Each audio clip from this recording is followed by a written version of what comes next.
pleasant day to everyone, and I welcome you now to a discussion about the introduction to events and events management. And for this discussion, we have the following learning outcomes, which will be discussing the definition of an event, the concepts of the tourism multiplier, the events based on size, the characteristic of events, and the classification of events according to content and purpose. Now, we have the two terms right here, and I will be explaining the difference. We have the first one, which is event, and according to the definition by the International Congress and Convention Association, an event is a general term indicating the coming together of a number of people in one place to confer or to carry out a particular activity. So, a coming together of a number of people in one place, which means two or more people can have an event. And the frequency can be on an ad hoc basis. Ad hoc means based on their discretion or the current need of how an event has to take place. It can be weekly, it can be monthly, or depending on the need of a certain entity or organization. And on the other hand, a special event is a gathering of human beings, generally lasting from a few hours or a few days, and designed to celebrate, honor, teach about, or observe human endeavors. Among these two, a special event is much more specific in terms of the duration, in terms of the season and when is it being held, and on a specific topic. And before I further discuss the concept of event, I will have a trivia. And a lot of professionals are saying that this might be the start of what we call special events. So I'd like you to comment down the answer to this trivia. And the trivia is what is this company or a famous theme park wherein in their years of operation they notice that a lot of visitors coming to their property usually goes home at 5 or 6 p.m. but the theme park operates until 10 p.m. So what happened is they noticed that even if there are still activities that can be done until 10 p.m., majority of the visitors are coming home and getting outside the property at 5 p.m. So what they did was to introduce a special event wherein they started a lights and electrical parade that starts during the time when the sun is not already being seen in the sky, and when it's already dark, because that's when they will be highlighting this electrical parade. So please comment down what is the name of this famous theme park. So that is our first trivia for this discussion. And then we proceed with the economic significance of events. The events segment is under the umbrella of tourism, and tourism as an industry is a powerful economic force that brings in investment, that creates jobs, and generates foreign exchange. And that is what we call the tourism multiplier effect. So multiplier effect because it doesn't just affect a single segment of the tourism industry but a lot of segments. So how does the economic tourism multiplier effect start. First, it starts when a traveler spends during his trip. Okay, so when a traveler spends during his trip, from the airline ticket, the food, the lodging, the transportation within the destination, as well as the expenses incurred during entertainment and shopping. So that's the time that the traveler spends, and these expenses are being directed into the economy of a certain destination. So, meaning the more traveler that goes in that destination, the more revenues that can be generated. And this revenue is used to pay the salaries of the people working in several industries. This revenue is used to pay the salaries of the bartender that prepared your cocktail. It was used to pay the salaries of the taxi driver, the reception officer, uh, the ground staff in the airport, and even the tourist guide. So all of these revenue are used to pay the salaries of those people working in the several segments of tourism. And this cycle continues, and as time goes by, this cycle now creates more investment, okay?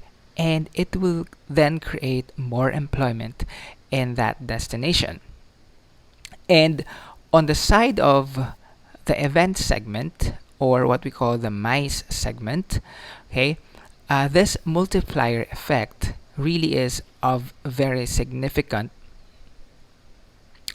Uh, it is really of very significant force.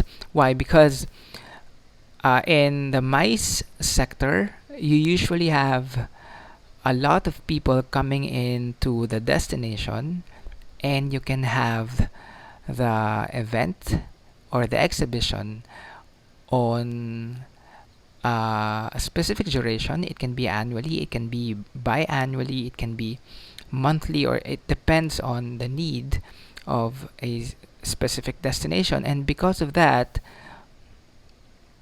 the MICE segment is really very lucrative when it comes to the revenues that can be generated.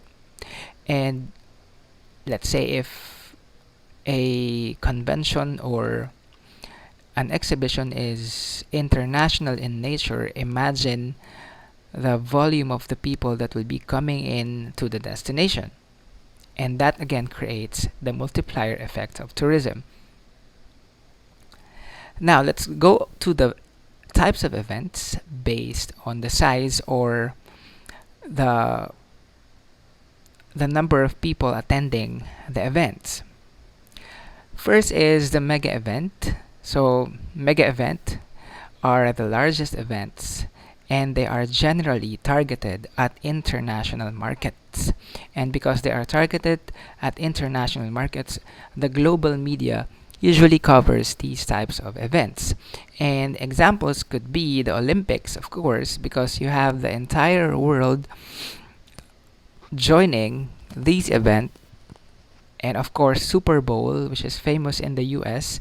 And these are considered mega events because of the magnitude of the investment, the infrastructure, and the interest generated during and even after the games, which is why they're called mega events. Hallmark events, on the other hand, are designed to increase the appeal of a specific tourism destination or region. And an example to that is the famous carnival in Rio de Janeiro, which is a highlight of the culture of Brazil. And other examples are the Royal Edinburgh Military Tattoo and the Rose Parade in California.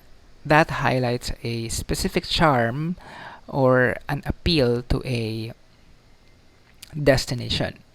And locally, we can say that one of the hallmark events of the Philippines is uh, the Panagbenga festival in Baguio, because that really is to increase the appeal of Baguio as the summer capital of the Philippines, and because of the famous bounty of flowers and vegetables that they commemorate, which happens every year in Baguio City.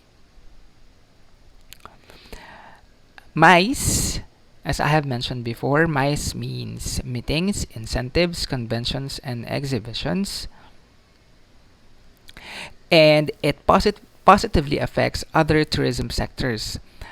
And because a lot of delegates, a lot of participants will be joining either of these four activities, the other tourism sectors that could benefit from these events are transportation sector, the entertainment sector, the accommodation sector or the hotels, of course the food and beverage that provides the food that is going to be eaten by the people joining and attending the event, the attractions, the travel trade, and also the retail industry will benefit from MICE, the malls that they will be visiting after attending the event, and they will be doing their shopping before they go back to their original destination. So these are the segments that benefits from the MICE industry. It generates multiple benefits to host countries and regional economies. So let's have the first acronym of MICE, which is meeting.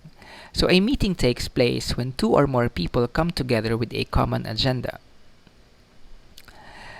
And these meetings are usually intended for educational purposes,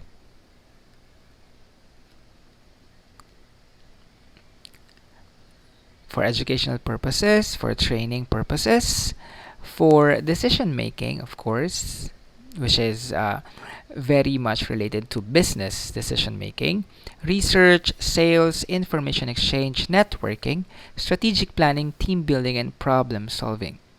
And it is considered a general term indicating the coming together of a number of people in one place to carry out a particular activity, and that is from the International Association of Professional Congress Organizers. So that is a meeting. So we have two types of meeting. First is the conference. A conference is an event used by any organization to meet and exchange views, convey a message, conduct a debate, or give publicity to some of the opinions on a specific issue. And in terms of size, conferences are generally smaller than congresses. And uh, Congress, on the other hand, is the regular coming together of large groups of individuals to discuss a particular subject. A Congress usually lasts several days and can have several simultaneous sessions, meaning two, three, four sessions can happen simultaneously, which in a conference, there's this specific session that happens uh, and does not coincide with other sessions. So the delegates attends a session one at a time. And in Europe, a congress is the term for convention.